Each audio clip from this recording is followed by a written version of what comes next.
Pirates of the Caribbean. Dead Men Tell No Tales presents a comprehensive analysis and explanation of the film's narrative, themes, characters, and production, beginning with its fundamental identity as a 2017 American swashbuckler fantasy directed by Joachim Ronning and Espen Sandberg, which serves as both a sequel and a soft reboot for a franchise that had already grossed billions of dollars worldwide, while simultaneously showing signs of severe creative fatigue. The film's very title contains an ironic meta-commentary on the state of the series itself, suggesting that dead men should indeed tell no more tales. Yet here we are with another installment, as if the franchise itself is a ghost ship that refuses to sink despite all logical indications that its journey should have concluded with the original trilogy's emotional resolution. The international title, Salazar's Revenge, reframes the entire marketing approach by centering the antagonist rather than the protagonist, which inadvertently reveals the studio's awareness that Jack Sparrow had become a problematic figure around whom to build a narrative, thus necessitating a title that promises vengeance rather than adventure. The critical reception of this film represents a fascinating case study in franchise exhaustion,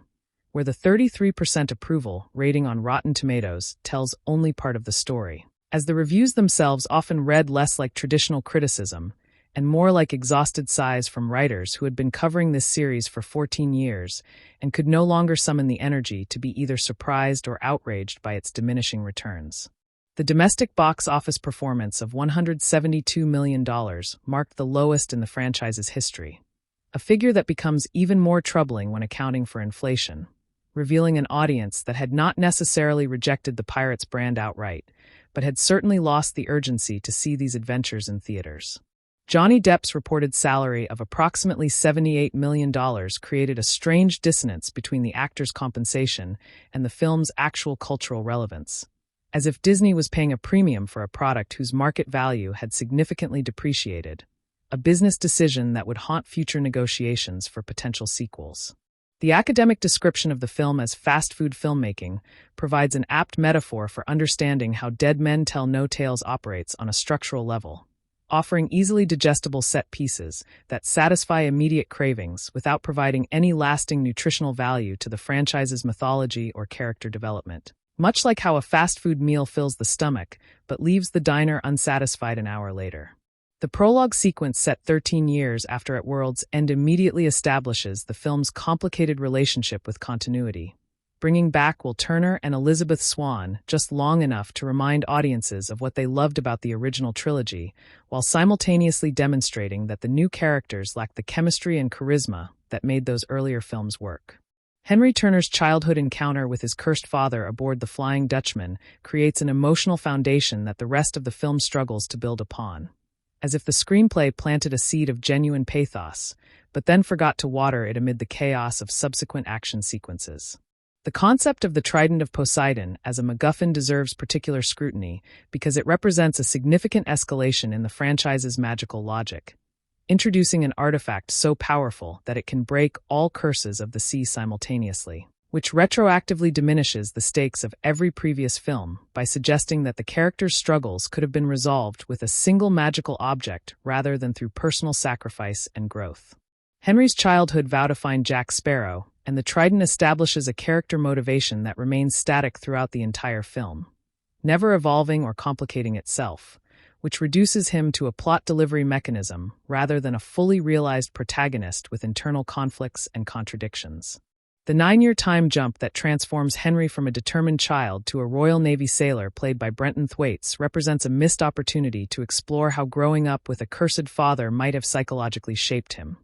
instead presenting him as a generically handsome hero whose personality begins and ends with his noble quest. The Devil's Triangle introduction marks the film's first genuine horror sequence, and the directors draw upon their experience with Kon-Tiki to create a sense of maritime dread that briefly elevates the material above standard franchise fare, with the ghostly crew of the Silent Mary emerging from the mist like nightmares given form. Captain Salazar's decision to spare Henry's life specifically, so he can deliver a message to Jack Sparrow, establishes the antagonist's theatrical cruelty, while simultaneously highlighting a recurring problem with the film's logic, namely that villains keep making choices that serve the plot rather than their own stated goals. The line, "Tell Jack Sparrow Salazar is coming for him," functions as both a threat and a promise, but it also inadvertently reveals how dependent the entire narrative is on characters simply waiting for Jack to be found rather than actively driving the story forward through their own agency. Jack Sparrow's introduction during the St. Martin Bank robbery sequence represents perhaps the most controversial creative choice in the entire film, presenting a protagonist so diminished and pathetic that audiences who had loved the character in 2003 could barely recognize him, as if the screenplay had confused character development with character deterioration. The elaborate set piece involving horses dragging an entire bank building through town exemplifies the film's approach to action, prioritizing absurdist spectacle over logical coherence. And while some viewers might find the sequence amusing, it fundamentally misunderstands what made the original film's action work, which was the sense that Jack's apparent clumsiness masked genuine competence. The departure of Jack's crew after a year of bad luck represents an unspoken acknowledgement from the filmmakers that even the fictional characters within the story have grown tired of Jack's antics, creating a metatextual layer that threatens to collapse the entire enterprise under the weight of its own self-awareness. The magical compass's role in this film deserves particular attention because it represents a significant retcon of the object's established mythology, transforming it from a tool that points toward the holder's deepest desire into a mechanism that somehow contains Salazar's curse within the Devil's Triangle, a change that serves the plot but undermines the thematic resonance the compass had carried since the original film. Jack's decision to trade the compass for a bottle of rum represents the character's absolute nadir, a moment so casually self-destructive that it becomes difficult to root for his eventual redemption because the screenplay has not earned the emotional journey from despair back to heroism. The connection between betraying the compass and releasing Salazar remains frustratingly vague throughout the film, as if the writers themselves recognized the weakness of this plot mechanism and chose to gloss over it rather than provide a satisfying explanation. Karina Smith's introduction as a brilliant astronomer condemned as a witch immediately positions her as the film's most interesting new character. But the screenplay consistently undermines her intelligence by forcing her into situations where her scientific knowledge takes a back seat to the demands of the action plot. Kaya Scodelario's performance brings a spark of genuine wit and determination to the role, and she navigates the uncomfortable position of being a woman of science in a world of magic with more grace than the script deserves. But even her considerable talents cannot fully overcome the character's fundamental conception as a puzzle to be solved by the male protagonists rather than an agent of her own destiny. The running joke about Karina being a horologist provides exactly the kind of low-hanging innuendo that the franchise had relied upon for over a decade, but by 2017, this joke felt less like playful naughtiness and more like creative exhaustion. The convergence of Jack, Henry, and Karina on St. Martin represents the film's attempt to recreate the magic of the original film's character dynamics. But the chemistry between these three actors never approaches the electric triangle of Depp, Bloom, and Knightley that had defined the franchise's golden age. Henry's proposal of an alliance built around the Trident of Poseidon provides each character with a clear motivation. Henry wants to free his father, Karina wants to prove her scientific theories and discover her heritage, and Jack wants to survive Salazar's vengeance. But these motivations remain external rather than internal, goals to be achieved rather than flaws to be overcome. The reassembly of Jack's former crew, through Henry's intervention and payment, represents a narrative shortcut that avoids exploring the emotional consequences of the crew's earlier abandonment, as if the film is eager to restore the status quo without doing the work of earning that restoration. Captain Barbassa's reintroduction as a wealthy fleet commander reveals Geoffrey Rush once again elevating material that might otherwise feel perfunctory, bringing theatrical relish to every line delivery and reminding audiences why this character had survived 5 films while more conventional villains had come and gone. The destruction of Barbassa's fleet by Salazar's ghost ship creates an immediate alliance of convenience between the former rivals, and the scene in which Barbassa negotiates his survival by offering to help find Jack Sparrow demonstrates the character's enduring talent for self-preservation through manipulation. Barbassa's line, "I knew Jack Sparrow before he was Jack Sparrow," carries the weight of franchise history, suggesting depths of backstory that the film tantalizingly declines to explore, leaving audiences to imagine the adventures these two pirates shared before the events of the Curse of the Black Pearl. The limitation that Salazar and his ghost crew cannot set foot on land represents a classic supernatural constraint that creates interesting tactical possibilities, forcing the characters to think strategically about how to exploit this weakness, while simultaneously establishing that the ocean itself has become a hunting ground from which there is no escape. The comedic subplot involving Jack's near marriage on a remote island exemplifies the film's tonal inconsistency, shifting abruptly from supernatural horror to broad comedy without managing the transition effectively, leaving audiences uncertain whether they should be laughing at Jack's predicament or concerned about the ghostly armada pursuing him. The massive bridal party sequence suggests that the filmmakers were reaching for the anarchic spirit of the original film, but had forgotten that those earlier comedic moments worked because they emerged from character rather than being imposed upon the narrative through sheer directorial will. The restoration of the Black Pearl from its miniaturized state inside a bottle represents one of the film's most satisfying moments, as if the franchise itself is being restored to its proper scale after the diminished returns of On Stranger Tides, and the sight of the Pearl's black sails unfurling once more carries genuine nostalgic power. Barbassa's assumption of command over the Pearl despite Jack's presence creates an interesting tension that the film declines to fully explore,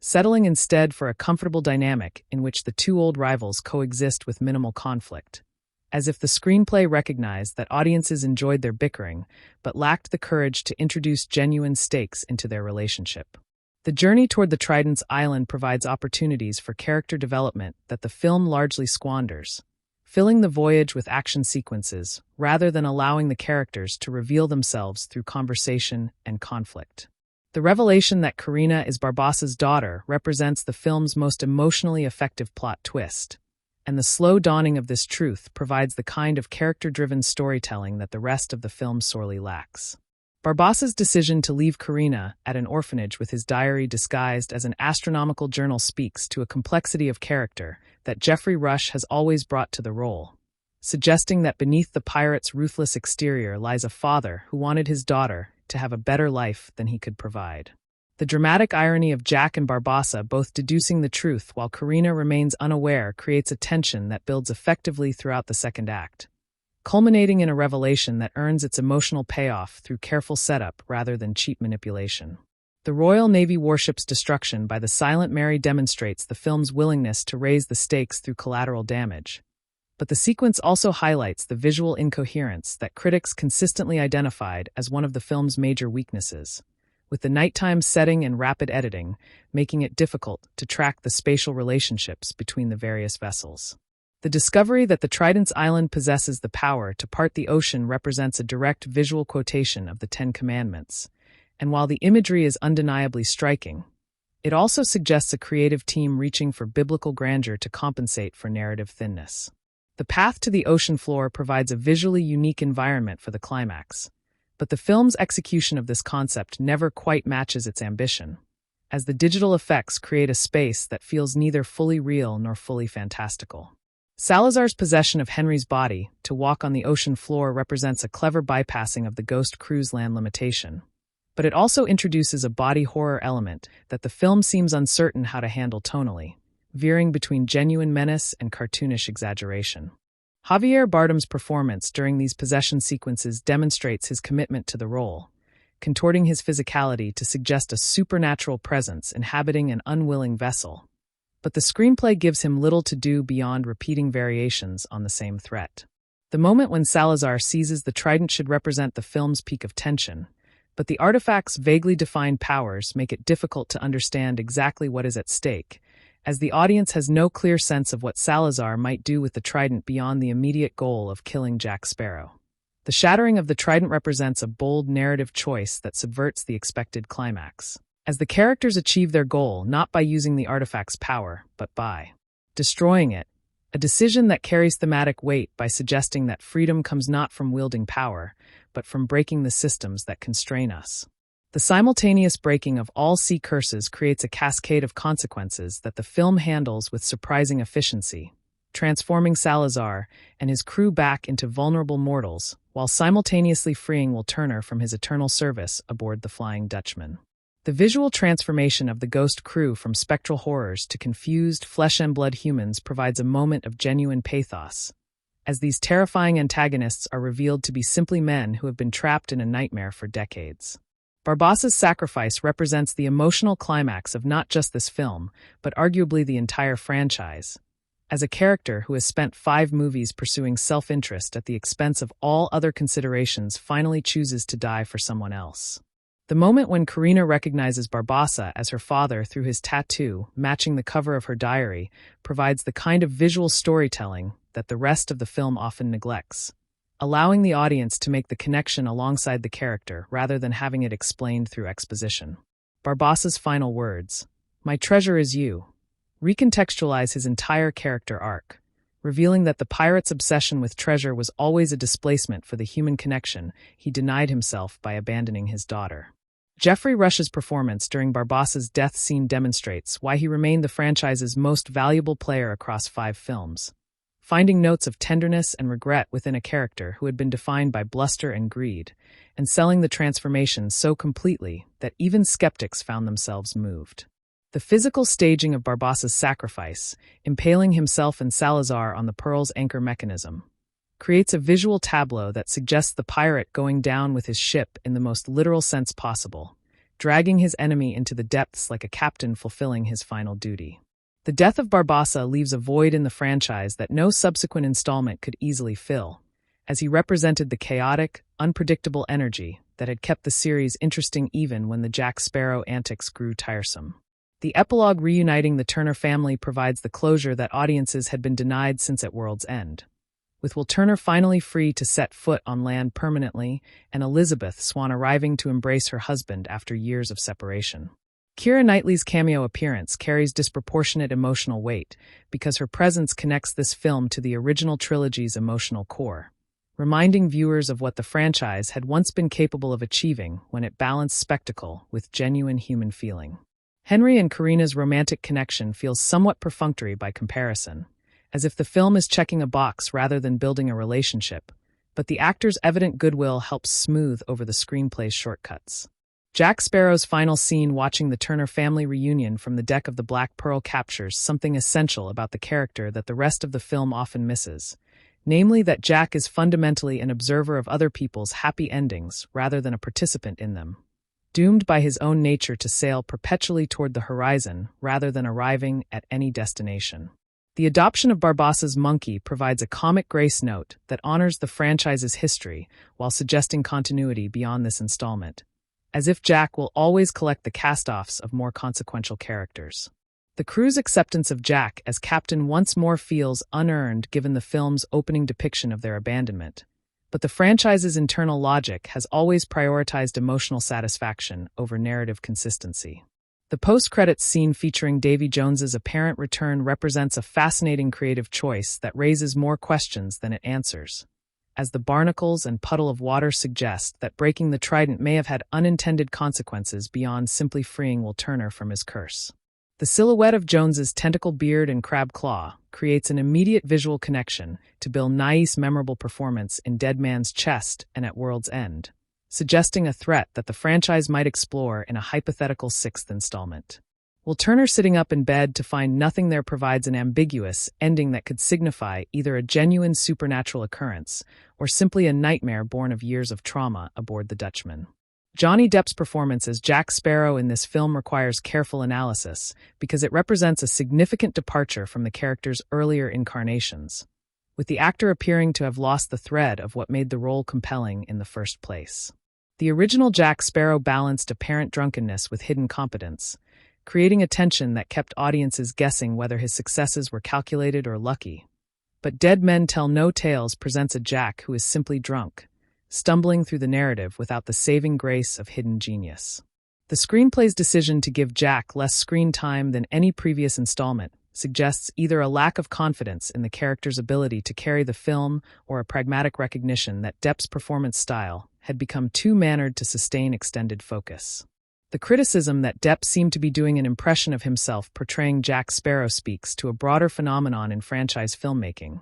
where iconic performances become trapped by their own success, ossifying into a set of recognizable tics rather than remaining living, breathing characterizations. The director's reported decision to give Depp 100% freedom in crafting his performance may have backfired,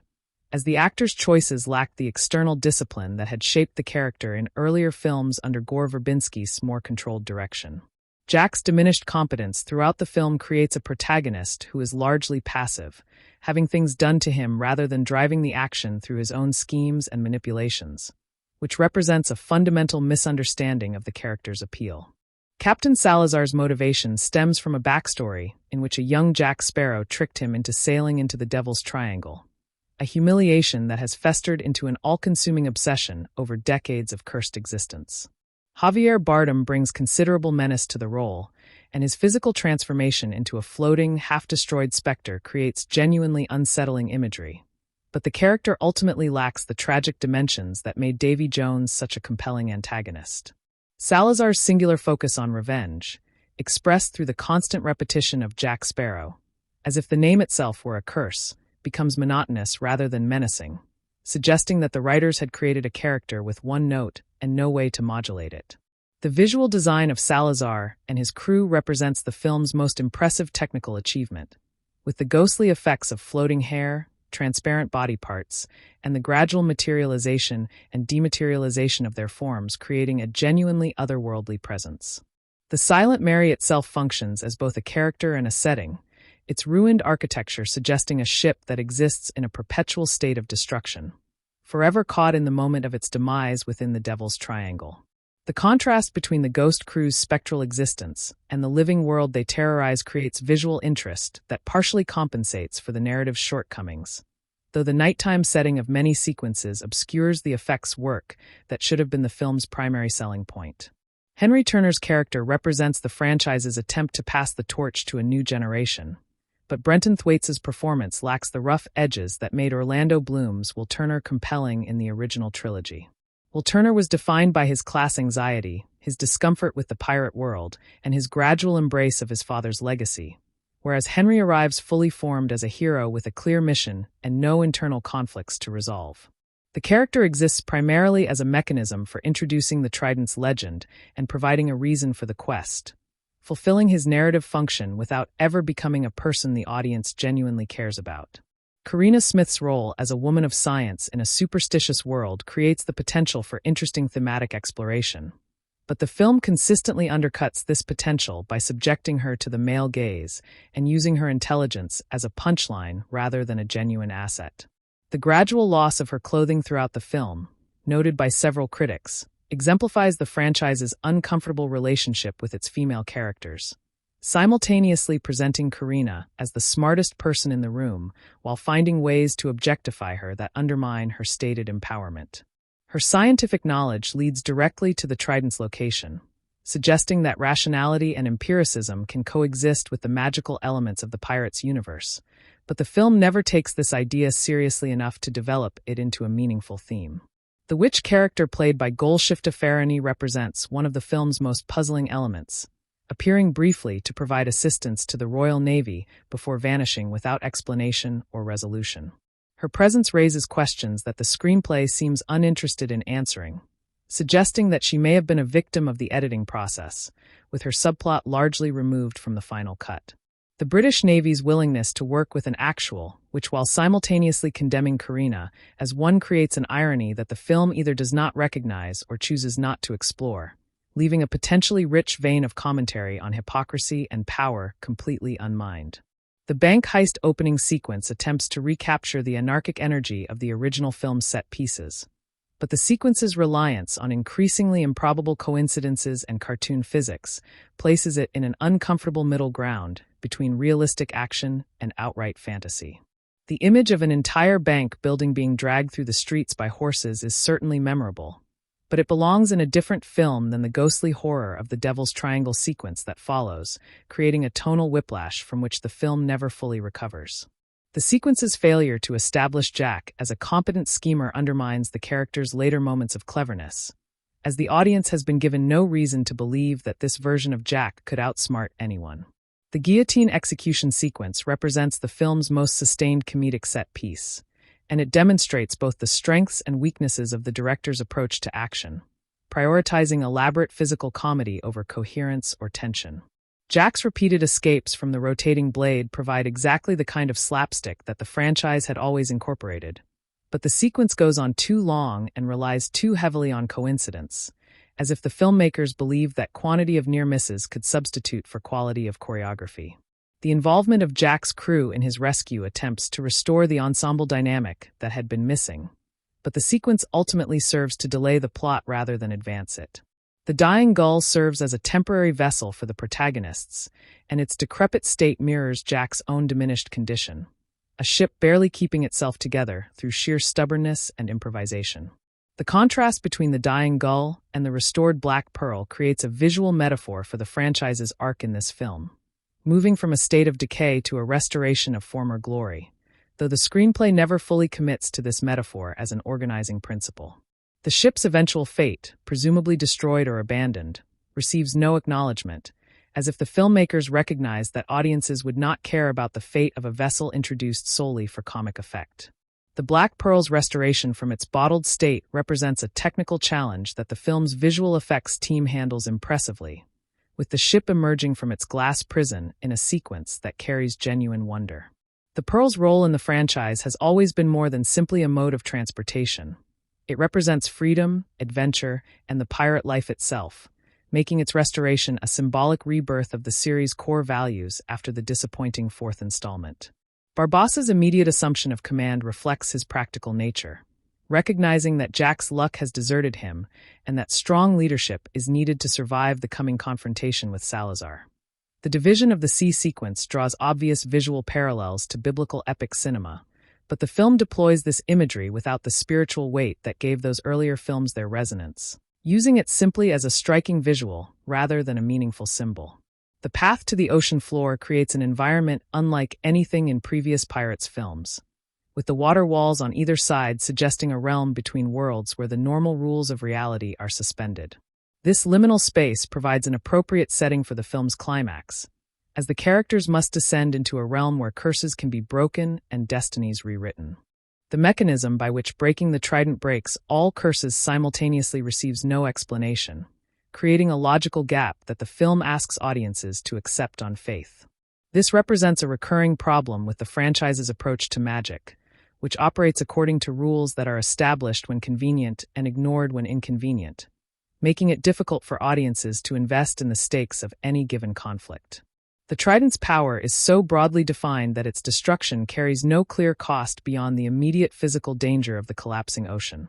suggesting that the characters have found a solution without sacrifice until Barbassa's death provides the emotional weight the scene requires. The simultaneous resolution of multiple character arcs through the Trident's destruction represents efficient screenwriting that nevertheless feels somewhat rushed, as if the film recognized it needed to tie up loose ends and chose to do so all at once rather than allowing each resolution to breathe.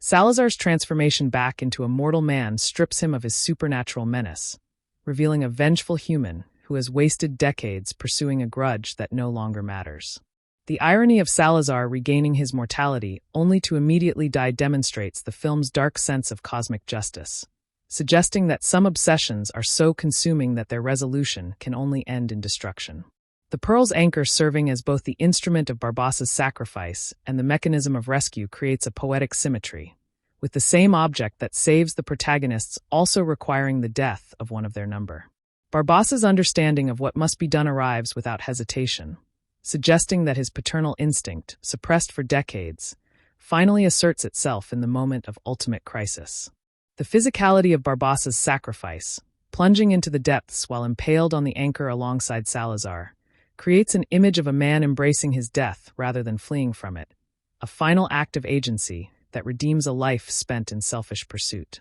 Geoffrey Rush's exit from the franchise provides a masterclass in how to leave a long-running series with dignity, finding emotional truth in a character who could easily have become a cartoon. Barbassa's arc from villain in The Curse of the Black Pearl to sacrificial father in Dead Men Tell No Tales represents the franchise's most satisfying long-form storytelling, demonstrating that even characters introduced as antagonists can evolve into something more complex when given sufficient time and attention. The monkey's survival and adoption by Jack provides a fitting coda, suggesting that some part of Barbassa will continue sailing the Caribbean even after the man himself has gone. The Turner family reunion serves multiple narrative functions, providing closure for the original trilogy's central romance while establishing that Henry's quest has succeeded.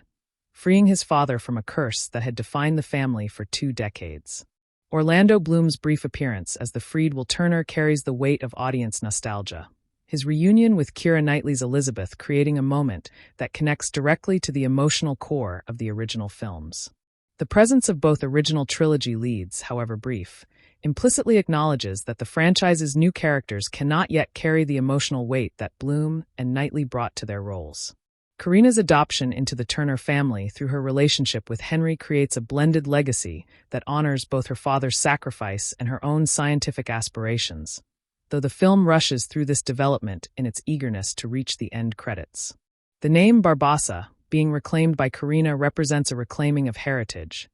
transforming a name associated with piracy and villainy into one associated with intelligence and sacrifice. Her decision to pursue both her scientific interests and her relationship with Henry suggests a future in which she need not choose between her father's legacy and her own ambitions. Jack Sparrow's final moments in the film capture the essential loneliness of the character, watching others find happiness while he returns to the sea, the only constant in his centuries of piratical existence. The adoption of Barbassa's monkey creates a visual echo of the franchise's earliest days, when the monkey served as comic relief and occasional plot mechanism,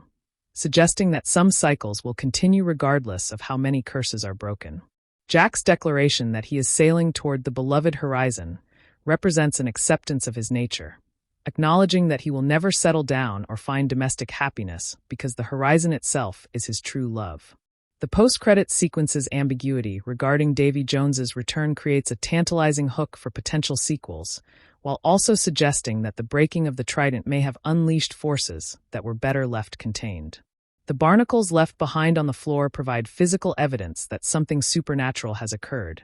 even though Will sees nothing when he awakens, creating a tension between what the audience knows and what the character perceives. Bill Nighy's absence from the actual scene, with Jones represented only by shadow and environmental detail, suggests either budget constraints or a deliberate choice to maintain ambiguity about the character's return. The film's thematic preoccupation with parent-child relationships extends beyond the main plot to encompass nearly every character, creating a tapestry of generational conflict and reconciliation that gives the narrative more thematic coherence than its plot mechanics might suggest. Henry's quest to free his father, Karina's search for her heritage, Barbassa's sacrifice for his daughter, and even Salazar's obsession with the young Jack who defeated him all reflect variations on the same fundamental concern with what we inherit from those who came before us. The Trident's power to break curses serves as a metaphor for the desire to escape the legacies that trap us, whether those legacies are supernatural or simply the result of choices made by previous generations. The film's relationship with the original trilogy is complicated, simultaneously honoring those earlier films through character returns and nostalgic callbacks, while attempting to establish a new status quo with younger characters who might carry the franchise forward. The inclusion of Will and Elizabeth serves as a tacit admission that the new characters cannot yet command the audience's affection, creating a transitional film that feels caught between eras rather than confidently launching a new chapter. The Black Pearl's restoration similarly represents a return to familiar iconography, suggesting that the franchise recognized it had strayed too far from its roots in On Stranger Tides and needed to re-establish its visual identity. The score by Jeff Zanelli builds upon Hans Zimmer's iconic themes while attempting to introduce new musical material, though the reliance on familiar cues suggests an uncertainty about the film's own identity. The Pirates theme remains one of cinema's most recognizable pieces of music, and its deployment throughout the film provides emotional continuity, even when the visuals and narrative falter. The absence of Zimmer himself from the scoring process, while not necessarily detrimental to the final product, represents a changing of the guard that parallels the film's attempts to transition to new characters. The film's visual effects work represents a significant technical achievement that was undermined by the director's choices regarding lighting and editing, with many sequences occurring in darkness or fog that obscures the detailed work of the effects artists. The Ghost Crew's design required complex simulations of fluid dynamics and particle effects to achieve the floating,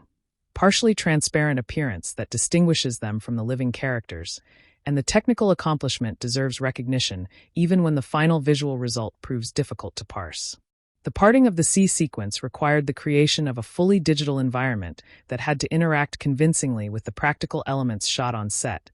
a challenge that the effects team met with varying degrees of success. The film's editing patterns contribute significantly to the visual incoherence that critics identified, with rapid cutting that prioritizes kinetic energy over spatial clarity, making it difficult to track the positions of characters and objects within action sequences. This approach to editing reflects broader trends in contemporary blockbuster filmmaking, where the fear of losing audience attention has led to increasingly frenetic cutting patterns that paradoxically make films harder to follow. The contrast with Gore Verbinski's more measured approach in the original trilogy highlights how directorial style significantly impacts the comprehensibility of complex action sequences. The screenplay by Jeff Nathanson attempts to juggle multiple character arcs, franchise mythology, and set-piece requirements, and the strain shows in the final product's narrative shortcuts and logical gaps. The decision to ignore many elements of On Stranger Tides while maintaining some continuity with the original trilogy suggests a franchise uncertain about its own history, picking and choosing which elements to honor based on audience reception rather than narrative coherence. The MacGuffin structure built around the Trident of Poseidon provides a clear goal for the characters while failing to make that goal intrinsically interesting, as the artifact's powers remain vague until the moment of their deployment. The film's comedy relies heavily on Jack Sparrow's eccentricities,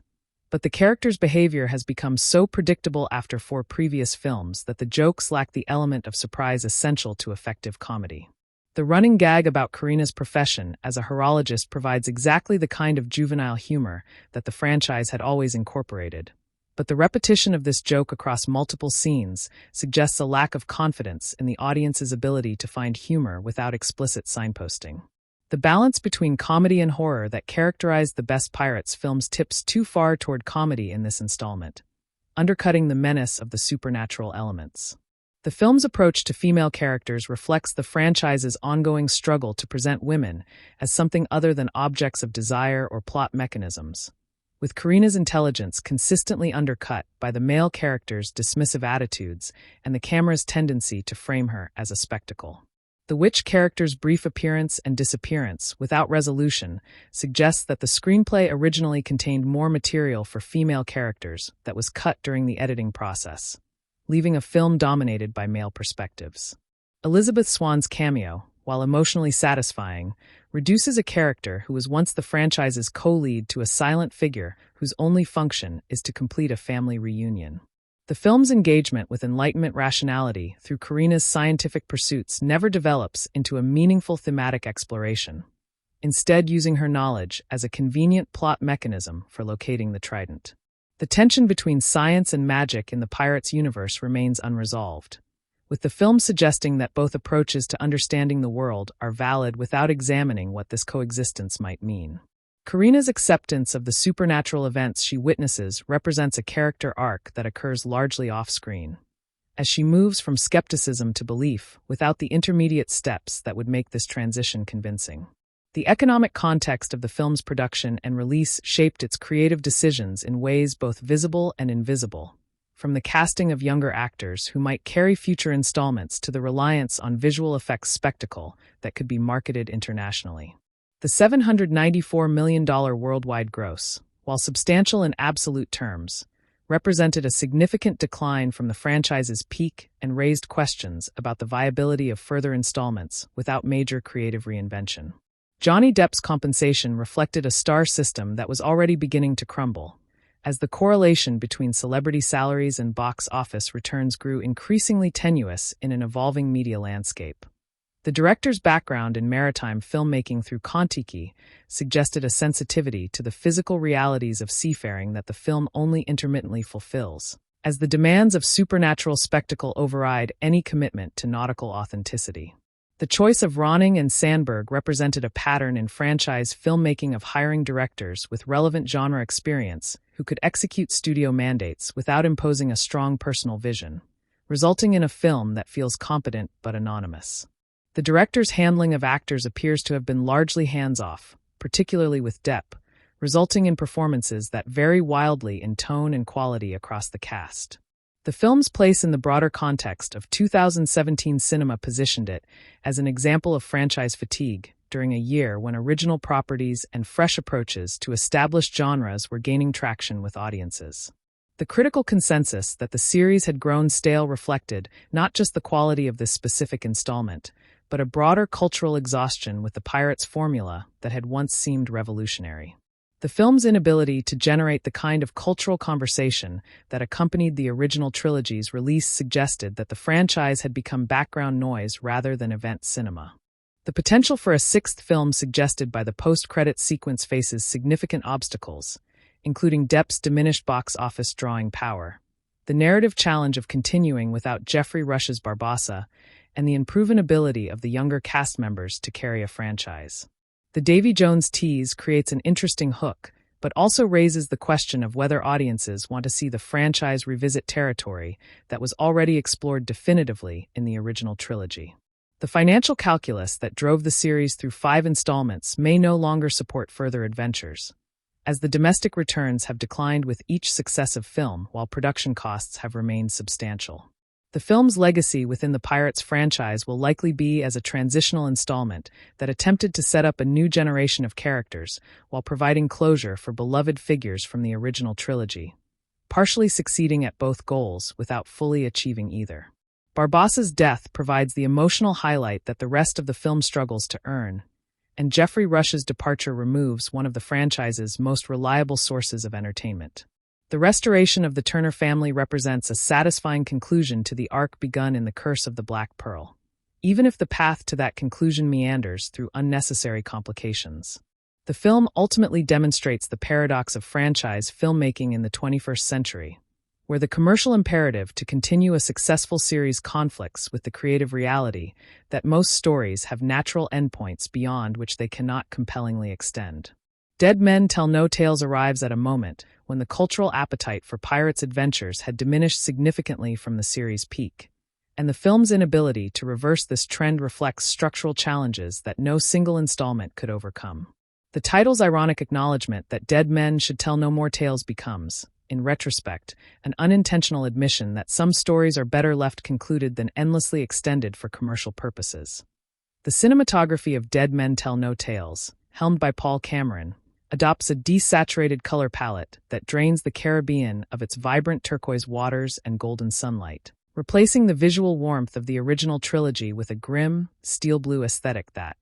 suggests a world bereft of joy and adventure. This deliberate visual choice communicates the film's underlying thematic concern with a world grown tired and corrupted, where the golden age of piracy has curdled into something desperate and dying, and even the ocean itself seems to mourn the passing of a more romantic era. The camera movements during action sequences frequently employ swooping drone shots that soar above the ships and through the rigging,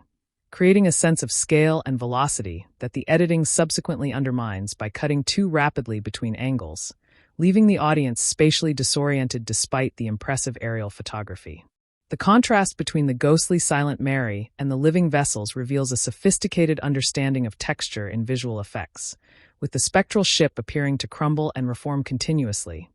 its architecture existing in a quantum state between destruction and wholeness that mirrors Salazar's own liminal existence between life and death. The film's sound design creates an acoustic landscape where the supernatural and the mundane intermingle unsettlingly, with the ghost crew's voices reverberating as if heard through water and stone simultaneously, their words arriving from some underwater cathedral of the damned, where sound travels according to laws that physics cannot explain. The creaking of ship timbers, the snap of canvas, and the crash of waves provide a constant maritime soundtrack that grounds the fantastical elements in tactile reality, reminding audiences that beneath all the magic and mayhem lies the genuine peril of the sea, which has claimed more lives than any curse ever could. The absence of ambient sound during the ocean floor sequence creates an eerie silence broken only by the characters' footsteps and breathing,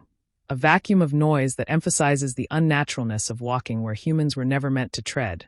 and this acoustic emptiness becomes more terrifying than any orchestral swell could manage. The film's sound mix prioritizes dialogue clarity over environmental immersion during exposition scenes, a practical choice that serves the complex mythology but sacrifices the sense of place that made the original film's Port Royal sequences feel so tangibly alive and inhabited by real people rather than plot delivery mechanisms. The costume design by Penny Rose continues the franchise's tradition of lavish period detailing while introducing subtle character insights through fabric and cut, with Jack Sparrow's deteriorating wardrobe reflecting his diminished circumstances through frayed edges and faded colors that speak of long years without the means or motivation to maintain appearances. Salazar's uniform, frozen in the moment of his death, retains the tattered dignity of a Spanish naval captain whose pride has outlasted his mortality. The floating shreds of fabric suggesting both the violence of his demise and the insubstantial nature of his current existence. Karina's gradual costume reduction throughout the film, from proper dresses to increasingly revealing attire, has been criticized as gratuitous, but can also be read as a visual metaphor for her shedding of societal constraints, each layer removed representing another convention abandoned in her pursuit of scientific truth and personal identity. Barbassa's opulent costuming as a wealthy fleet commander represents his apotheosis into the respectability he always craved, the rich fabrics and gold trim declaring his arrival among the powerful, while simultaneously making him look faintly ridiculous, a pirate playing dress-up in gentleman's clothing. The film's production design constructs a world where the fantastical and the historical coexist uneasily, with St. Martin rendered as a grimy colonial outpost whose architecture speaks of European ambition imposed upon Caribbean reality, the buildings seeming to sweat in the tropical heat as if the very structures resent their presence in this climate. The Devil's Triangle set pieces create an environment of perpetual twilight and shifting geography, where the normal rules of navigation break down and the sea itself becomes an antagonist, a character with malevolent intent rather than a neutral setting for human drama. The interior of the Silent Mary deserves particular attention for its gothic horror aesthetic, with corridors that seem to stretch beyond physical possibility and shadows that move independently of any light source, creating a space that is simultaneously a ship and a haunted house, a Spanish galleon transformed into architecture of pure nightmare. The Trident's island combines classical ruins with natural formations in a way that suggests a civilization that built in harmony with the landscape rather than imposing upon it, the stone structures seeming to grow from the rock itself like organic extensions of the island's geological skeleton. The narrative's treatment of time deserves analysis as a structuring principle, with the film opening in a prologue set 13 years after its world's end before jumping forward 9 more years, creating a temporal distance from the original trilogy that allows new characters to emerge while maintaining connective tissue through the aging of familiar figures. This temporal structure means that Henry Turner has grown up entirely within the shadow of his father's curse, his entire childhood defined by a countdown to the one day every decade when he could see Will, creating a psychology of anticipatory grief that the film hints at but never fully explores. The compression of Karina's backstory into a single revelation scene represents efficient storytelling that nevertheless sacrifices the emotional texture that could have come from watching her piece together her identity gradually, the film preferring dramatic unveiling to the more realistic process of gradual discovery. Jack Sparrow exists outside this temporal logic in some sense, his age ambiguous and his relationship to time itself seeming flexible, as if the character has been sailing so long that decades pass like days and all horizons blend into one eternal present of pursuit and escape. The film's dialogue exhibits the franchise's characteristic blend of period-appropriate formality and modern colloquialism, but the balance tips too far toward contemporary speech patterns, with characters occasionally sounding like 21st-century tourists who have wandered onto a pirate set rather than inhabitants of the 18th century Caribbean. Jack Sparrow's verbal tics have calcified into a predictable rhythm of non sequiturs and circular logic, the once charming unpredictability of his speech now as formulaic as a catchphrase, each eccentric utterance arriving exactly when the audience expects it rather than surprising them with genuine wit. Karina's dialogue represents the film's most successful verbal characterization,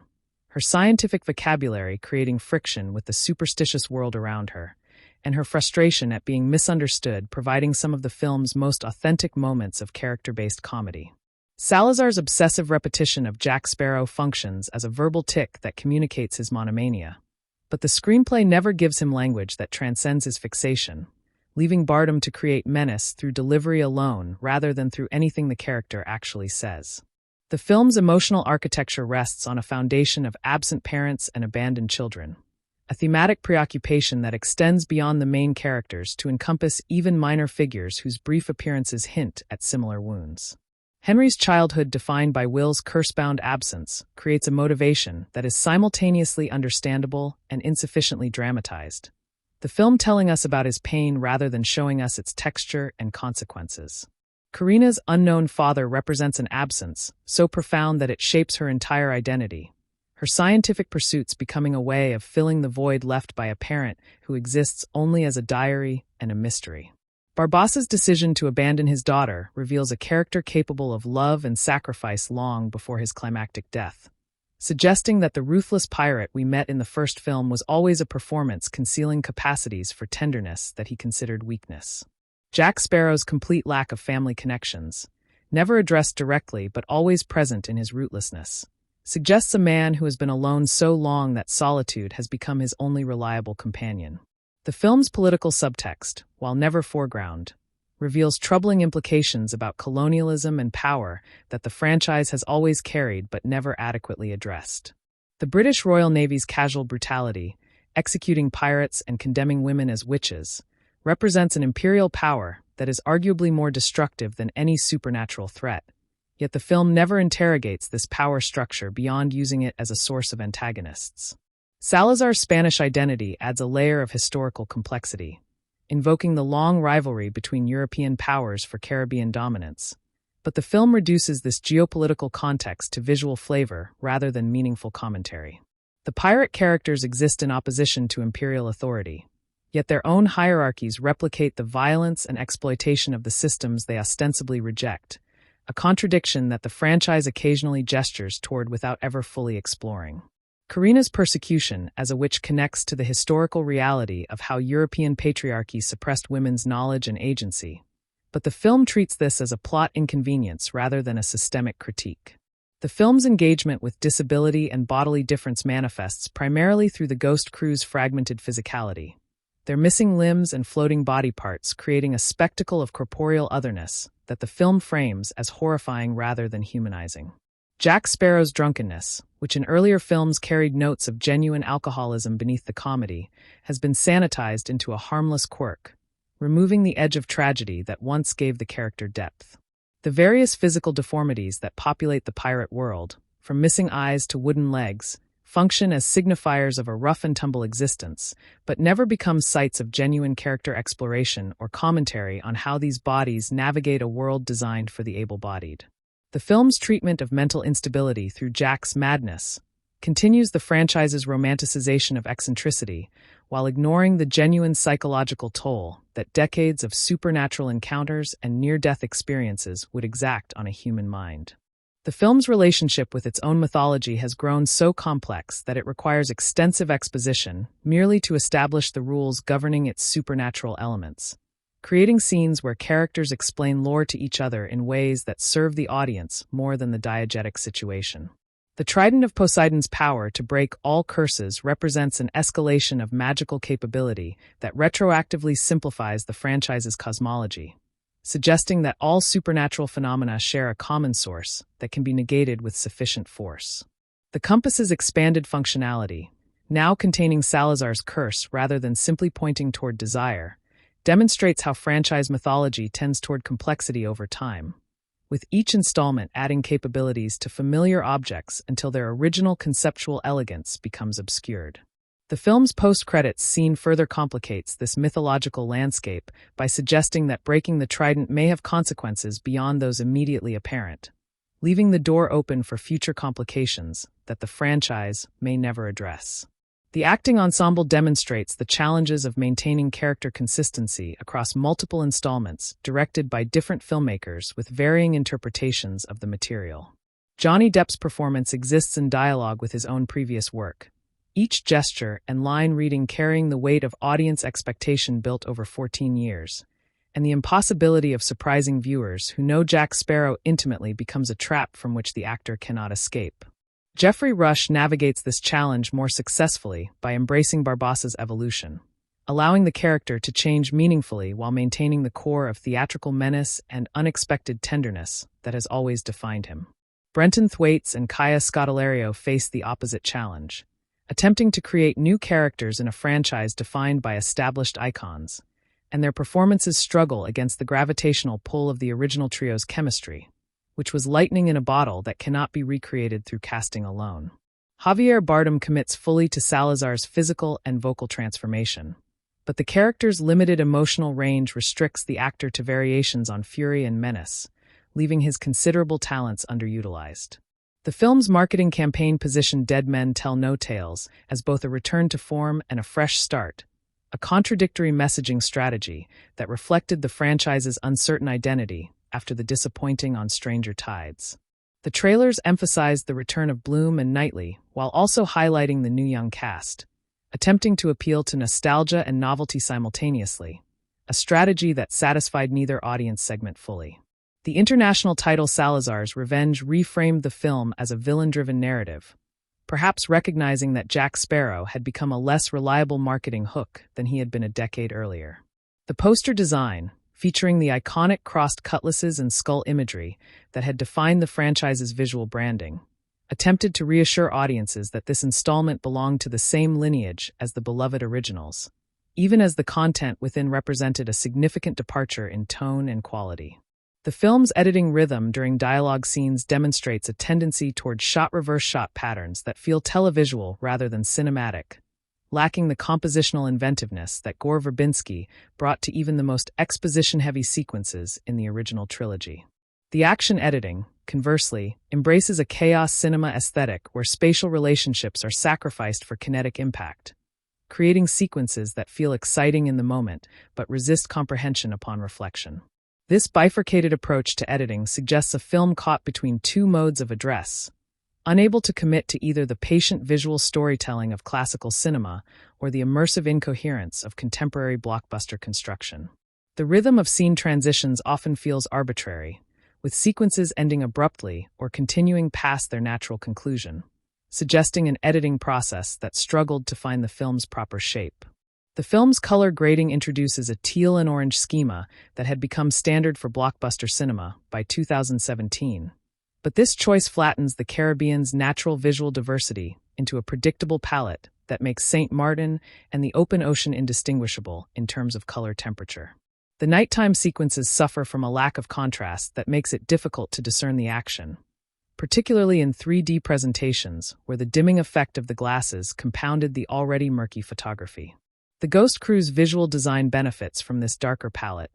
their spectral forms reading more clearly against the gloom. But this advantage comes at the cost of making the living characters' scenes equally difficult to parse. The film's visual effects integration struggles most noticeably during the ocean floor climax, where the digital water walls never quite convince as physical presence, their behavior too smooth and uniform to read as actual liquid held back by supernatural force. The film's score by Jeff Zanelli represents the difficult task of continuing a musical legacy defined by one of the most iconic film composers of the modern era, and the new material introduced for Salazar and Karina struggles to achieve the instant recognizability of Zimmer's themes. The love theme for Henry and Karina feels particularly generic, a pleasant orchestral gesture that could belong to any film rather than a distinctive melody that lodges in memory. The action cues rely heavily on the established pirates motifs, deploying the familiar swashbuckling theme whenever the film needs an energy injection. And while this tactic works in the moment, it also reveals the score's dependency on borrowed glory. The moments when Zanelli's voice emerges most clearly occur during the ghost sequences, where dissonant choral elements and unusual instrumental textures create an unsettling atmosphere that distinguishes the supernatural from the mundane. The film's environmental storytelling, the background details that build world without explicit acknowledgement, creates a Caribbean that feels simultaneously lived in and underpopulated, with locations that suggest thriving communities, but rarely show enough people to support the implied economic activity. St. Martin appears to consist of a single street and a harbor, lacking the bustling markets and crowded tenements that would characterize a real colonial port of this era. The Devil's Triangle's shipwreck graveyard, while visually impressive, exists without explanation of how so many vessels came to rest in the same location, the environmental storytelling gesture toward history that the narrative never provides. The Black Pearl's restoration sequence includes subtle details in the rigging and deck that reward attentive viewing. The ship seeming to breathe as it returns to full size, timbers creaking with the relief of a living thing released from imprisonment. The film's thematic engagement with luck and fortune extends the franchise's long-standing interest in chance and destiny, positioning Jack's lost luck as a condition that can be transferred and perhaps regained rather than an inherent quality of the man himself. This conceptualization of luck as a commodity or curse aligns with maritime superstition, where a ship's fortune could be affected by everything from its name to the presence of women aboard. But the film never develops this idea into a coherent system with predictable rules. Salazar's curse represents a particularly cruel form of luck, immortality purchased at the cost of half existence, eternal life as a ghost unable to taste or touch or step upon the land he once sailed to protect. The Trident's power to break all curses suggests that luck itself can be neutralized, that destiny can be unwritten, a reassuring fantasy that the film provides without examining its implications. The film's representation of scientific knowledge through Karina positions empirical observation as a legitimate path to truth in a world where supernatural forces undeniably exist, creating an interesting epistemological tension that the screenplay never fully resolves. Karina's astronomy functions as a form of magic by another name, her ability to read the stars and predict celestial events appearing as uncanny to the superstitious pirates as any curse or enchantment. The film's ultimate validation of her scientific approach, as her calculations lead directly to the Trident, suggests that rationality and magic need not be opposed but can function as complementary modes of understanding a universe too complex for any single epistemology. Her acceptance into the pirate world despite her initial skepticism models a form of epistemological pluralism, where different ways of knowing can coexist productively. The film's treatment of romantic love follows a pattern established by the original trilogy, with Henry and Karina's relationship developing through shared danger and mutual respect rather than explicit declarations. But the compressed timeline of their acquaintance makes their connection feel more like narrative convenience than earned intimacy. The original trilogy had the advantage of Will and Elizabeth's childhood history to ground their romance, whereas Henry and Karina meet as strangers and are kissing within what appears to be a matter of days. The film's reliance on the audience's familiarity with the franchise's romantic template, rather than building this specific relationship through observed moments, represents a broader tendency toward shorthand that characterizes much of the storytelling. Barbassa's paternal love for Karina, expressed only in his final moments, carries more weight precisely because it has been withheld, the emotion building unseen beneath his pragmatic exterior until the dam breaks. The film's geography presents a Caribbean that exists outside realistic spatial relationships, with islands and locations appearing as needed rather than corresponding to any actual map, a tradition the franchise has maintained since its beginning. The Devil's Triangle functions as a supernatural space that exists adjacent to normal geography, accessible only under specific conditions that the film never fully clarifies, its boundaries defined by curse rather than coordinates. The Trident's island appears to move, its location encoded in astronomical phenomena that only Karina can interpret, suggesting a place that actively resists discovery by those unworthy or unprepared. This flexible geography serves the narrative's needs, but also creates a sense that nothing is truly anywhere, that the characters are moving through symbolic rather than physical space, their journey a spiritual quest disguised as a treasure hunt. The film's violence occupies an uncomfortable position between the cartoonish and the genuinely disturbing, with Salazar's ghost crew dispatching victims in ways that would be gruesome if rendered realistically, but are softened by their spectral nature and the film's PG-13 rating requirements. The opening ship massacre walks this line carefully, implying horror without showing the worst of it, the victims dragged beneath the waves by forces unseen rather than dismembered on camera. Barbassa's death represents the film's most visceral moment of violence, the anchor mechanism's impalement rendered with enough detail to communicate the sacrifice without becoming exploitative. The film's treatment of death more broadly continues the franchise's complicated relationship with mortality, where characters can die definitively only when the narrative requires their departure, and even then, post-credits scenes suggest that death may not be as final as it appears. The film's engagement with maritime law and pirate codes continues a franchise tradition of treating these structures as simultaneously binding and infinitely flexible, with characters invoking rules when convenient and ignoring them when not. Barbassa's negotiation with Salazar operates according to a logic of mutual advantage that transcends any written code, the pirate's ability to read situations and adapt representing a form of intelligence that formal law cannot capture. Jack's relationship with rules has always been purely instrumental, following codes when they serve his survival and abandoning them immediately when they do not, a pragmatism that the film presents as both his greatest strength and his fundamental limitation as a human being. The British Navy's hypocrisy in condemning Karina as a witch while employing an actual, which reveals how legal systems serve power rather than justice, a critique that the film gestures toward without developing. The film's relationship with its audience has been shaped by 14 years of accumulated expectations, each viewer bringing their own history with the franchise to the screening, making the experience of watching dead men tell no tales fundamentally different for a newcomer than for someone who saw The Curse of the Black Pearl in theaters. This accumulated context creates a viewing experience where nostalgia and disappointment intermingle, the familiar elements providing comfort while the departures from quality provoke frustration. The film's inability to satisfy either newcomers, who lack the emotional investment to care about the Turner family reunion, or longtime fans, who recognize the decline from earlier heights, represents a fundamental miscalculation about what audience the franchise was serving at this point in its evolution.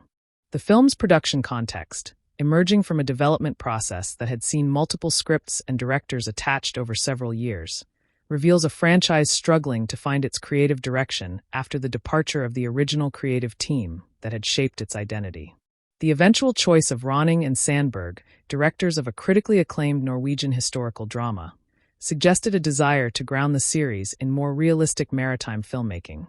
But the final product reveals that their sensibilities were largely overwhelmed by the demands of blockbuster spectacle. The screenplay's multiple revisions, with different writers taking passes over years of development, resulted in a narrative that shows the seams of its construction, with character arcs that start and stop and thematic threads that are introduced only to be abandoned. The film stands as a testament to the difficulty of maintaining creative coherence across a franchise of this scale and duration. The film's legacy within the broader context of Disney's intellectual property strategy reveals a corporation grappling with the challenges of managing beloved but aging franchises in an era when new properties were beginning to dominate the cultural conversation. The Pirates series had been a cornerstone of Disney's live-action slate since 2003, but by 2017,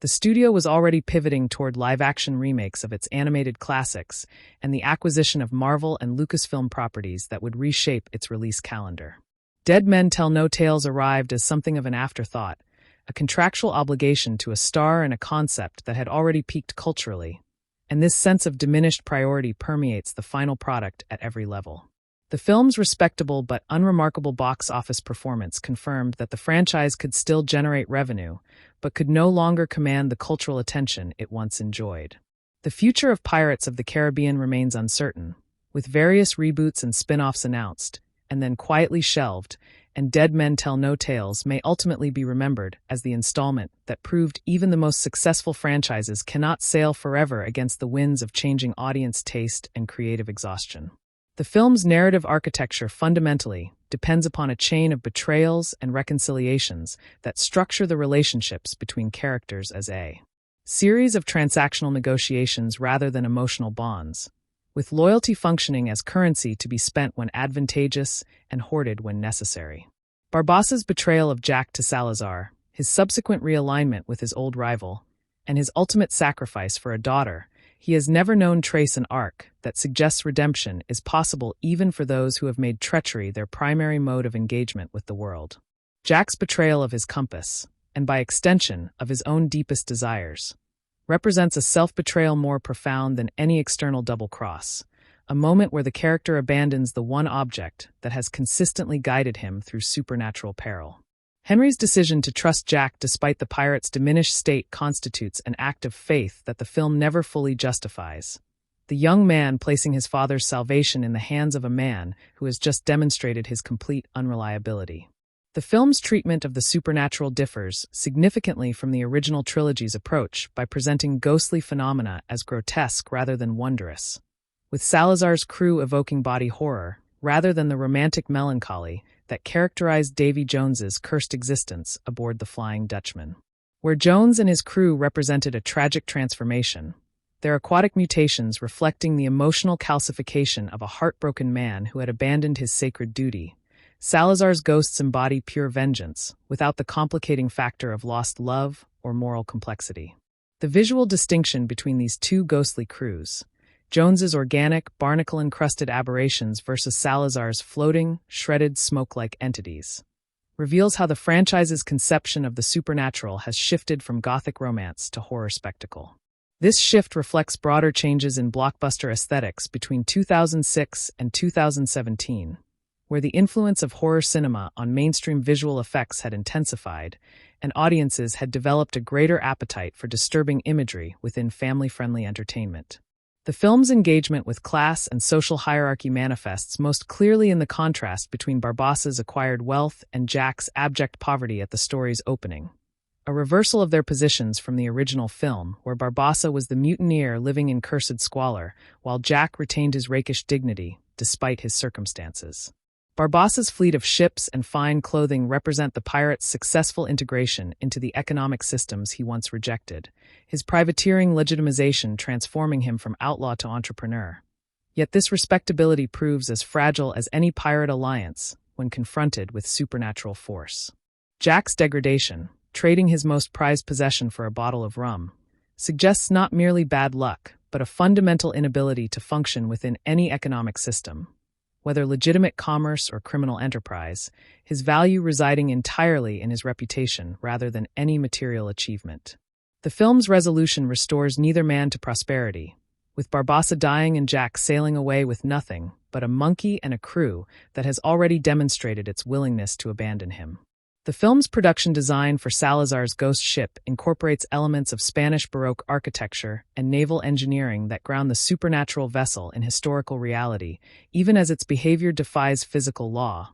The elaborate stern carvings and ornate gunports, suggesting a ship that was once the pride of the Spanish fleet before its cursed transformation. The Silent Mary's name evokes religious iconography, the Virgin Mary traditionally serving as protector of sailors, creating an ironic counterpoint to the ship's current state as an instrument of demonic vengeance rather than divine protection. The vessel's ability to physically consume other ships, its hull opening like a monstrous jaw to splinter and devour its prey,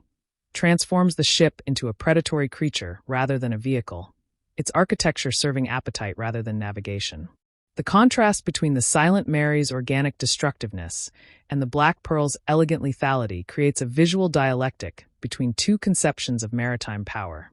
one based on supernatural consumption and the other on human skill and courage. The film's dialogue patterns reveal a franchise that has lost confidence in the power of verbal wit to entertain audiences, replacing clever repartee with explanatory exposition and broad physical comedy that does not require attentive listening to appreciate. The original film's most memorable moments often occurred in quiet conversation, where the characters revealed themselves through the way they spoke rather than what they did, and this verbal sophistication has been largely abandoned in favor of dialogue that serves primarily to direct attention toward the next action sequence. Salazar's speeches, while delivered with Bardem's considerable vocal command, consist primarily of threats and recollections that repeat information the audience already possesses, creating a sense of stasis rather than momentum. Karina's scientific explanations provide the film's most interesting verbal content, yet these are consistently interrupted or mocked by the male characters, as if the film itself is uncomfortable with the intelligence it has given her. The film's treatment of the Caribbean as a cultural space reduces the region to a backdrop for European conflict, with the indigenous and African-descended populations, who historically constituted the majority of pirate crews, appearing only as background figures or comic relief. The original trilogy at least gestured toward the multicultural reality of historical piracy through characters like Pintel and Ragetti, whose working-class British identities reflected the economic desperation that drove many European sailors to piracy. But Dead Men Tell No Tales narrows its focus almost entirely to aristocratic or officer-class characters pursuing personal rather than economic goals. The absence of any meaningful engagement with slavery, the economic foundation of the Caribbean colonial system that piracy both disrupted and participated in, represents a significant evasion that the franchise has consistently maintained throughout its run. The film's Caribbean exists as a fantasy space where the violence of colonialism is aestheticized rather than interrogated, its beautiful beaches and crystal waters serving as picturesque scenery for European adventure rather than sites of historical trauma. The film's treatment of magic as a system with rules that can be learned and exploited represents a departure from the original film's more mysterious approach to the supernatural, where the Aztec curse operated according to logic that the characters discovered through trial and error rather than scholarly research. Karina's diary functions as a magical textbook that transforms the Trident's location from a mystery into a puzzle, solvable through astronomical calculation rather than heroic quest, and this rationalization of the supernatural reflects a broader cultural preference for systematic magic that can be understood and mastered. The witch character's brief appearance suggests another magical tradition operating according to different principles entirely, her powers appearing innate rather than learned. Yet the film shows no interest in exploring how these different magical systems might interact or conflict. The ultimate resolution, in which breaking the trident undoes all curses simultaneously, suggests that the film's magical cosmology is fundamentally simple beneath its apparent complexity, all supernatural phenomena reducible to a single source that can be switched off. The film's representation of parenthood as a source of both motivation and wound continues the franchise's long-standing interest in fathers and their legacies, a theme that has persisted from Bootstrap Bill Turner's abandonment of Will through Davy Jones's betrayal of Calypso to Blackbeard's terrorizing of Angelica. Henry's quest to free his father represents filial devotion in its purest form, a son willing to risk everything for a parent he barely knows. Yet the film never interrogates whether this devotion is healthy or reciprocated beyond Will's brief appearance in the prologue. Karina's search for her father structures her entire identity, her scientific pursuits serving as a way of connecting with the man who left her only a diary and a void where family should have been, and her discovery that her father was a pirate rather than an astronomer forces a radical revision of her self-conception. Barbassa's paternal sacrifice inverts the franchise's pattern of fathers failing their children, suggesting that even the most self-interested pirate can transcend his nature when confronted with the reality of his offspring's existence. The film's deployment of nostalgia as an emotional strategy relies upon the audience's pre-existing investment in characters and relationships that the screenplay itself does little to earn anew, the appearances of Bloom and Knightley functioning as emotional shortcuts that bypass the need for the current narrative to generate its own effective power. The Turner family reunion at the film's conclusion derives its impact entirely from the audience's memories of the original trilogy, memories that the intervening decade may have burnished or diminished depending on the individual viewer's relationship with those earlier films. This reliance on nostalgia creates a strange viewing experience where the most emotionally resonant moments occur at the margins of the story, in brief cameos that connect to a better film made 14 years earlier, while the central narrative struggles to generate equivalent feeling through its own characters and situations. The film's nostalgic gestures toward its own past suggest a franchise that has become trapped in its own history, unable to move forward without constant reference to a golden age that cannot be reclaimed. The film's visual effects for the Ghost crew required the development of new simulation technologies to achieve the specific look of bodies that exist in a state between solid and gaseous, with flesh that appears to be constantly evaporating and reforming according to invisible currents. The floating hair effect, which became a signature of Salazar's design, required complex physics simulations to achieve naturalistic movement while maintaining the character's recognizable silhouette and allowing Bardem's performance to register through the digital augmentation. The partial transparency of the Ghost crew presented particular challenges for compositing, as the effects artists had to integrate the spectral figures with the live-action environments while maintaining the illusion that light was passing through their bodies in physically plausible ways. The transformation sequence in which the Ghost crew becomes mortal again required a reverse engineering of these effects, the digital flesh gradually solidifying and the floating elements settling into natural positions as the curse lifted. The film's handling of the comic relief characters who populated earlier installments reveals the franchise's difficulty in maintaining an ensemble approach while centering the narrative on its marquee star, with Jack's former crew members appearing just long enough to remind audiences they exist before disappearing for extended stretches. Gibbs, played by Kevin McNally, continues to serve as Jack's most loyal companion and the audience's surrogate within the pirate world. Yet his role has diminished with each installment to the point where his presence feels more like contractual obligation than narrative necessity. The absence of characters like Pintel and Ragetti, whose working-class perspective provided comic counterpoint to the aristocratic concerns of the main characters, leaves the film without a grounding perspective that might have commented on the absurdity of the proceedings. The new characters introduced to fill this comic function, including Jack's briefly appearing crew members, lack the distinctive personalities and verbal patterns that made the earlier comic relief memorable. The film's action choreography for the sword-fighting sequences has shifted from the extended, character-revealing duels of the original trilogy to shorter, more rapidly edited encounters that prioritize spectacle over storytelling through combat. The original film's blacksmith shop duel between Jack and Will remains the franchise's high-water mark for fight choreography, using the extended engagement to reveal character through fighting style while advancing the plot through the combat's outcome. And no sequence in Dead Men Tell No Tales approaches this integration of action and narrative. Jack's fighting style, once characterized by improvisational brilliance that used the environment as a weapon, has been reduced to clumsy escapes and lucky coincidences that undermine the character's established competence. The film's preference for ship-to-ship combat and supernatural confrontations over personal duels reflects the franchise's escalation toward ever larger spectacle at the cost of intimate physical storytelling. The film's treatment of female authority figures extends beyond Karina to include the brief appearance of the witch and the unseen but discussed figure of Elizabeth Swann, now the Pirate King, whose off-screen status preserves her authority while preventing any direct comparison with the new female lead. The witch character's alliance with the British Navy represents a potential critique of how patriarchal institutions co-opt female power when it serves their purposes. But the film's disinterest in developing this character prevents any meaningful exploration of this dynamic. Elizabeth's cameo, silent and beatific, reduces the franchise's most dynamic female character to a visual symbol of domestic resolution.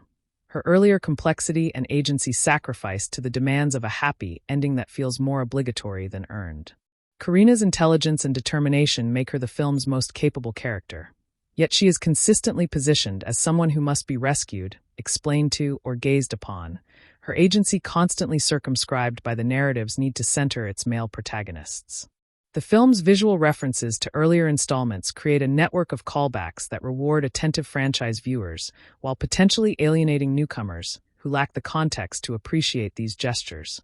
creating a viewing experience that assumes a level of investment that the film's own quality may not justify.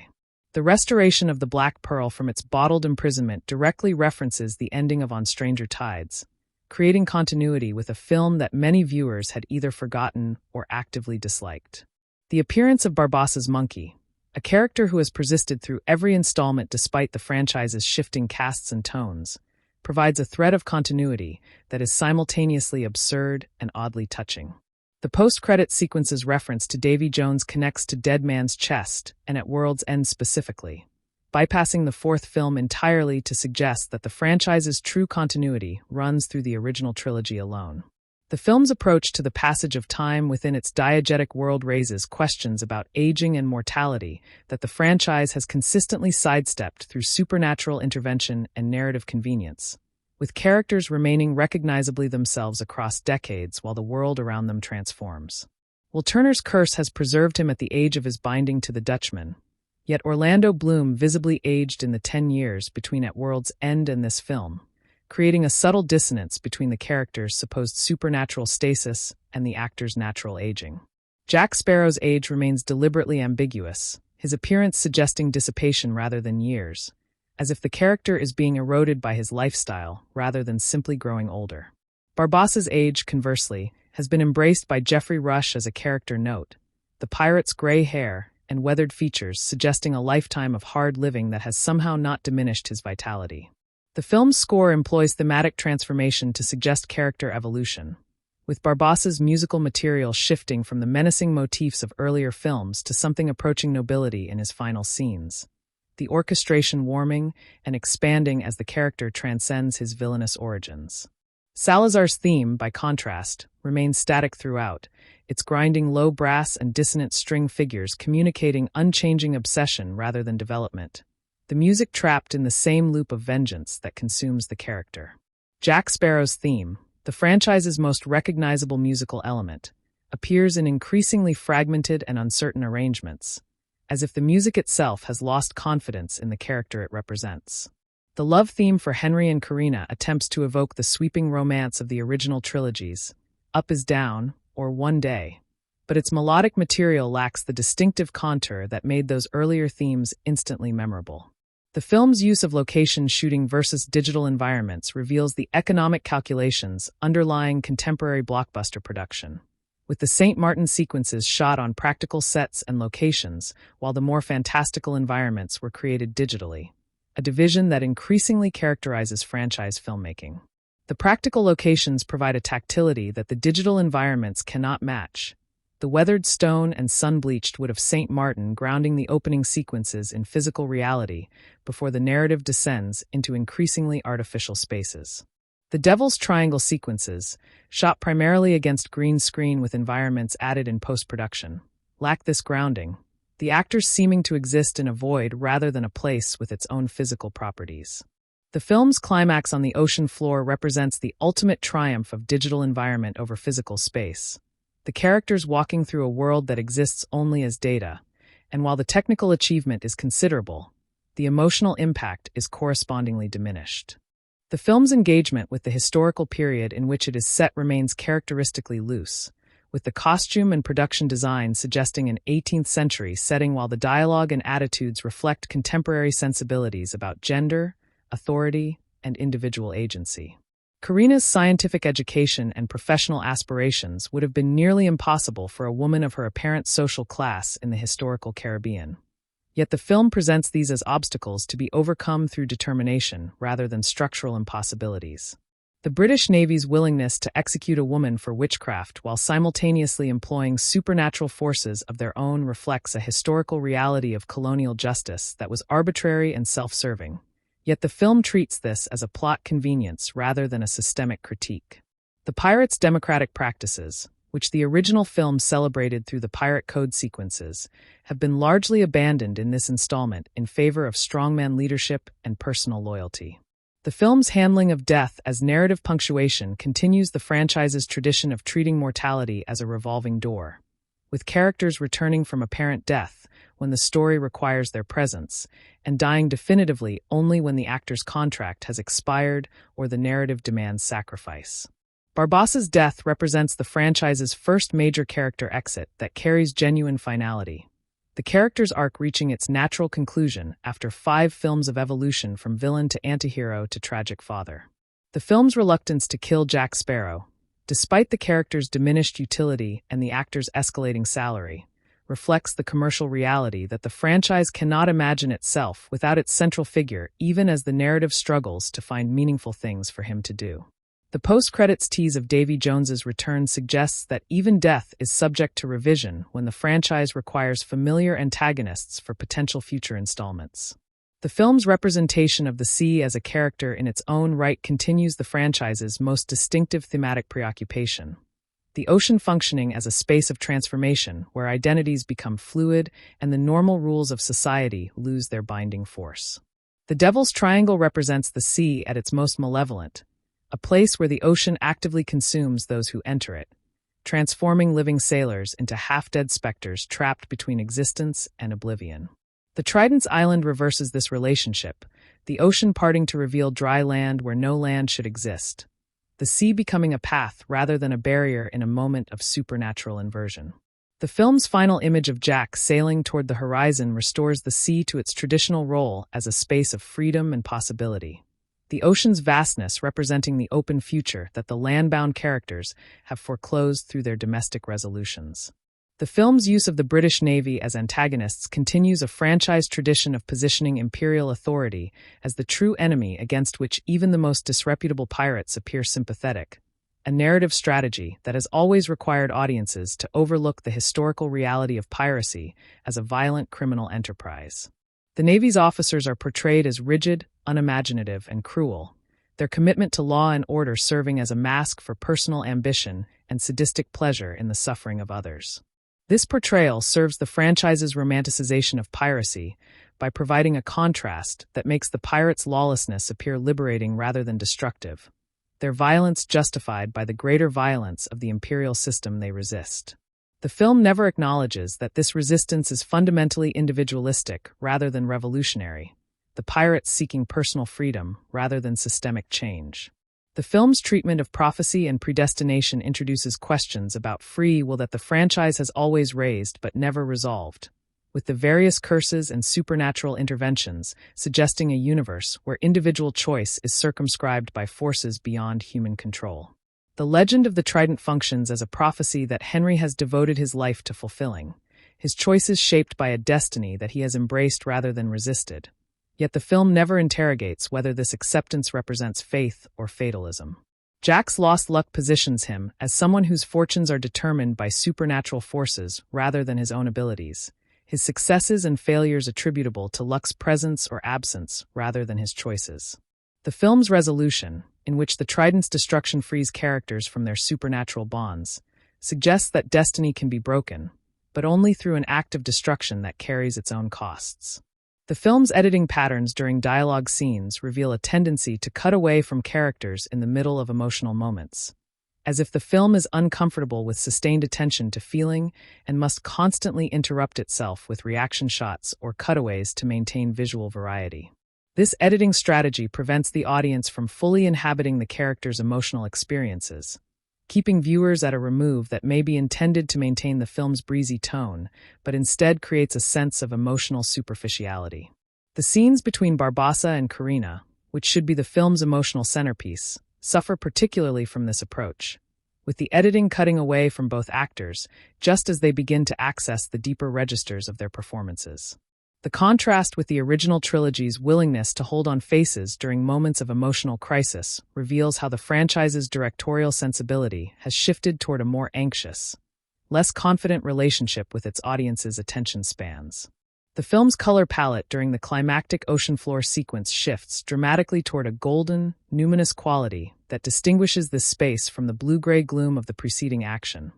the warm light suggesting a sacred realm where transformation becomes possible. This chromatic shift functions as visual shorthand for the sequence's mythological significance,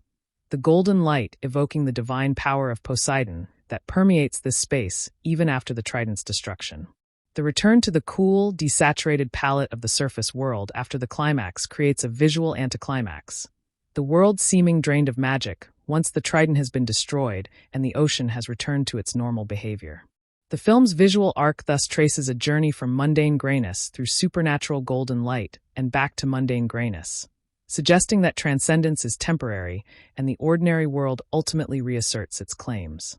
The film's representation of knowledge as a form of power that can be wielded by anyone regardless of social position provides a democratic counterpoint to the hereditary authority represented by the British Navy and the supernatural power represented by the various curses and artifacts. Karina's astronomical knowledge allows her to navigate a path that no amount of strength or courage could discover, her intellect functioning as a weapon that the male characters consistently underestimate until it proves decisive. The diary left by Barbassa functions as a repository of knowledge that transcends its creator's intentions, the astronomical information it contains proving more valuable than any treasure map or secret code. The film's ultimate validation of Karina's knowledge, as her calculations prove correct despite the mockery of those around her, offers a quiet argument for the value of expertise in a franchise that has more often celebrated intuition and luck. The film's handling of the franchise's signature blend of horror and comedy has tipped so far toward comedy that the horror elements lose their power to disturb,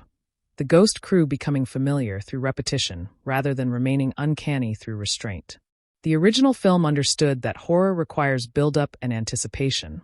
the Aztec curse reveal arriving after extended suspense that made the skeletal pirates genuinely frightening when they finally appeared in moonlight. Dead Men Tell No Tales introduces its ghost crew immediately and deploys them constantly, the law of diminishing returns ensuring that each subsequent appearance carries less impact than the one before. The film's comedic sequences, meanwhile, go on so long and strain so hard for laughs that they undercut whatever tension the horror sequences might have built, creating a tonal oscillation that leaves neither mode functioning effectively. The film's approach to the Jack Sparrow character raises questions about the sustainability of a protagonist defined by arrested development, a man who refuses to grow or change even as the world around him transforms, and the people he has known evolve beyond him. The original film positioned Jack's arrested development as charming, His refusal to accept adult responsibility part of his appeal as a fantasy figure who lives outside the constraints that bind ordinary people. By the fifth film, this refusal has become pathological rather than charming. A man drinking himself into irrelevance while younger, more purposeful characters pursue goals that he can only assist with rather than drive. The film's ending, with Jack sailing away unchanged, suggests that the franchise cannot imagine a future for its central character beyond eternal repetition of the same pattern. A creative dead end that any potential sixth film would need to confront directly. The film's engagement with maritime folklore draws upon a rich tradition of ghost ship legends that predate the Pirates franchise by centuries, with the Flying Dutchman and the Silent Mary representing different variations on the eternal theme of ships doomed to sail forever. The original Flying Dutchman legend, like many ghost ship stories, served as a cautionary tale about hubris and the dangers of challenging divine authority, themes that the franchise has consistently secularized into stories about personal failure and emotional wounding. Salazar's backstory as a pirate hunter rather than a pirate himself inverts the traditional ghost ship narrative, making the Spectre an agent of law rather than lawlessness, a representative of order who has been cursed for his dedication to his duty. The film's resolution, freeing all cursed ships through the Trident's destruction, suggests an exhaustion with this particular mythological vein, as if the franchise itself is declaring that it has told enough ghost stories. The film's production design for the various ships in the franchise creates a visual taxonomy of maritime power that communicates character through architecture, with each vessel's design reflecting the personality and values of its captain. The Black Pearl's sleek black hull and elegant lines suggest a ship built for speed and aggression, its dark coloration making it visible only at the last moment, an instrument of ambush and surprise. The Silent Mary's ornate Spanish design speaks of imperial pride and naval tradition, its ruined state representing the corruption of these values into something monstrous. The Dying Gull's decrepit condition externalizes Jack's internal state, a vessel barely seaworthy that somehow continues to float through a combination of luck and improvisation. The British Navy ships, with their rigid lines and excessive armament, communicate institutional power that proves surprisingly fragile when confronted with supernatural force. The film's treatment of the Caribbean's geography as a space where European conflicts played out on colonized land continues the franchise's pattern of presenting the region as a playground for white adventurers while erasing the perspectives of those for whom the Caribbean was home rather than destination. The indigenous Taino people, who had inhabited the Caribbean for thousands of years before European arrival, are entirely absent from the franchise's representation of the region, their erasure so complete that most viewers would not register it as a gap. The African diaspora, whose labor built the colonial economies that piracy parasitically exploited, appears only in background roles that never develop into characters with their own perspectives and motivations. The film's Caribbean is a fantasy space constructed for European and American audiences, its history and demographics reshaped to accommodate adventure narratives that require the region to function as an exotic backdrop rather than a real place with real people. The film's climax, in which the divided sea collapses and threatens to drown all the characters, draws upon primal fears of drowning that maritime folklore has always exploited, the ocean's vastness and indifference to human life making it a natural source of terror. The sequence's tension derives not from the villain's actions, but from the environment itself, the ocean becoming the final antagonist that must be escaped, a force that cannot be fought or reasoned with but only fled. The Pearl's anchor serving as the mechanism of both escape and sacrifice creates a symbolic economy where salvation requires payment. Someone must die so that others may live, and Barbassa's willingness to make that payment completes his character arc through action rather than declaration. The sequence's resolution, with the surviving characters pulled to safety as the waters close behind them, provides visceral relief that the film's emotional resolutions cannot quite match.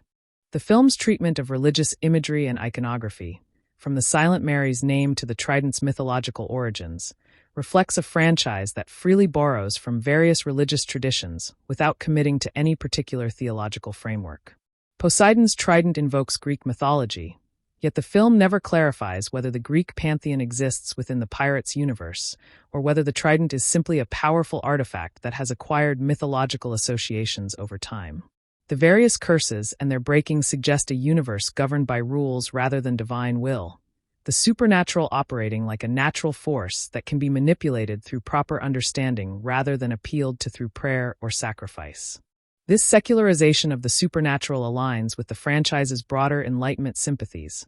positioning knowledge as the key to power rather than faith or devotion. The film's representation of Karina as a woman whose intelligence makes her threatening to patriarchal authority connects to a long tradition of narratives about women whose knowledge challenges male power structures. From the historical persecution of midwives and healers to the literary figure of the learned woman whose education makes her unmarriageable. The accusation of witchcraft leveled against Karina reflects the historical reality that women's knowledge, particularly knowledge of the natural world, has often been perceived as threatening by patriarchal institutions that prefer women to remain ignorant and dependent. The film's resolution, in which Karina's knowledge proves essential to the quest's success, offers a narrative validation of female intelligence that is undermined by the character's visual objectification and the constant mockery she endures from male characters. The film wants to celebrate Karina's brilliance while also finding her amusing, a contradiction that reflects broader cultural ambivalence about intelligent women. The film's score during Barbassa's death scene draws upon musical traditions of tragic sacrifice, the orchestration swelling with a solemnity that elevates the moment beyond the surrounding material and grants the character a dignity in death that his life often lacked. The use of the franchise's main theme, transformed into a minor key lament, creates a musical connection between Barbassa's sacrifice and the broader mythology of the pirate's universe, positioning his death as an event of mythic significance within the story's internal history. The music's restraint in the moments immediately following his death, allowing silence to register the loss before the score resumes, demonstrates an understanding that the most powerful musical statement is sometimes the absence of music. The transition from this somber material to the more conventional adventure scoring of the epilogue creates a jarring tonal shift that reflects the film's larger difficulty in integrating its moments of genuine emotion with its genre obligations. The film's philosophical engagement with the concept of freedom, which has been the franchise's central thematic preoccupation since Jack Sparrow first sailed into Port Royal on a sinking boat, reaches a point of profound contradiction in this installment, where every character's liberation depends upon the destruction of an artifact rather than the exercise of will or the making of difficult moral choices. The original trilogy understood freedom as something fought for through sacrifice and alliance, earned through the choices characters made when confronted with impossible alternatives, whereas Dead Men Tell No Tales reduces freedom to a mechanical problem solvable through the application of sufficient force to the correct magical object. This shift from existential struggle to instrumental solution reflects a broader cultural moment in blockbuster filmmaking where narrative complexity has been subordinated to the demands of franchise continuity, the need to reset the supernatural board for potential future installments taking precedence over the philosophical coherence of the story being told. The film's treatment of loyalty as a concept that has become entirely transactional marks a significant departure from the original trilogy's more nuanced exploration of how allegiance forms, breaks, and reforms in response to changing circumstances and evolving character relationships. Jack's crew abandons him at the film's opening not because of any moral failing on his part, but because his luck has apparently run out, reducing loyalty to a calculation of personal advantage rather than an emotional bond forged through shared experience and mutual respect. Barbassa's shifting allegiances, which in earlier films carried the weight of genuine moral complexity as he weighed survival against principle, here become simple plot mechanics that move the characters from one configuration to another without the intermediate steps of deliberation and consequence that make treachery dramatically interesting. Henry's loyalty to a father he barely knows, the film's most genuine emotional bond, remains unexamined as a psychological phenomenon, presented as simply natural rather than as a specific response to the particular circumstances of his childhood. The film's ultimate vision of loyalty is thus strangely hollow, a set of behaviors that characters perform because the plot requires them to rather than because they have made meaningful choices about whom to stand beside and why. The film's visual representation of the Trident of Poseidon as an artifact of astonishing banality despite its cosmic significance encapsulates the installment's broader failure of imagination. The object that can break all curses of the sea appearing as a generic magical trident indistinguishable from similar artifacts in a dozen other fantasy films, rather than as something worthy of its mythological weight. The original film's Aztec gold carried genuine visual and thematic specificity, its cursed nature tied to a particular historical atrocity that gave the supernatural elements moral dimension beyond mere plot mechanics. Whereas the Trident exists only as a solution waiting to be deployed, its design and mythology borrowed from Greek sources without any meaningful integration into the Caribbean setting. This creative shortcut typifies the film's approach to world-building throughout, importing elements from other mythological traditions rather than developing the unique supernatural ecology that the franchise had established in its earlier installments, resulting in a cosmology that feels increasingly arbitrary and unmoored from the specific cultural and historical context that once gave the series its distinctive flavor. The end.